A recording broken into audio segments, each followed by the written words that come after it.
Right, a food truck battle in Royal Oak will lead to public hearings tonight. Yeah, Distillery on East 4th Street, a couple of blocks off of Main Street, is fighting to change an ordinance to allow the use of food trucks. The current ordinance doesn't specifically address restaurants on wheels, but considers them transient merchants, and those are not allowed downtown. 7 Action News reporter Simon Chowdhury is live at Motor City Gas Distillery to explain why they want to be allowed to have food trucks on their property. Simon, who's against the change?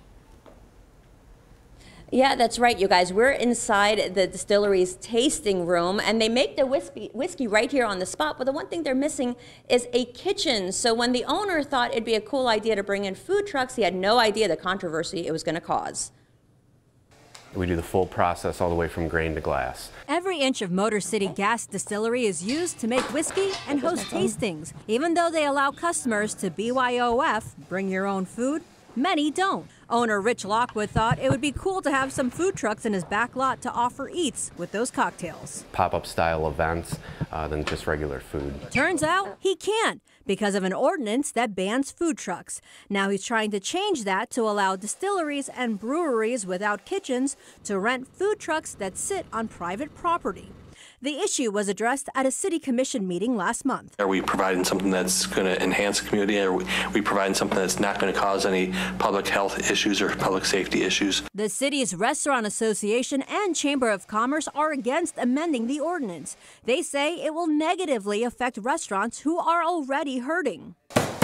But Rich wants to hammer home the fact that he only wants to host food trucks at most twice a week. We don't believe that food trucks should be lined up and down Main Street competing with all the restaurants. Royal Oak has always been such a forward-thinking, progressive city, and I feel like what we're trying to do here is just following the footsteps of doing more of that.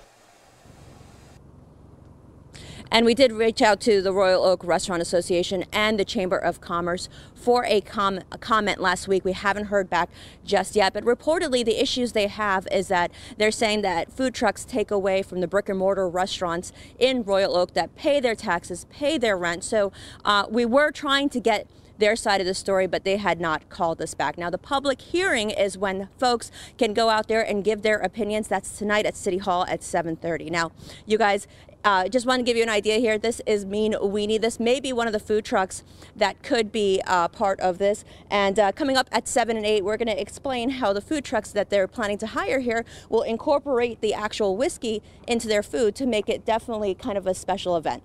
I'll send it back to you.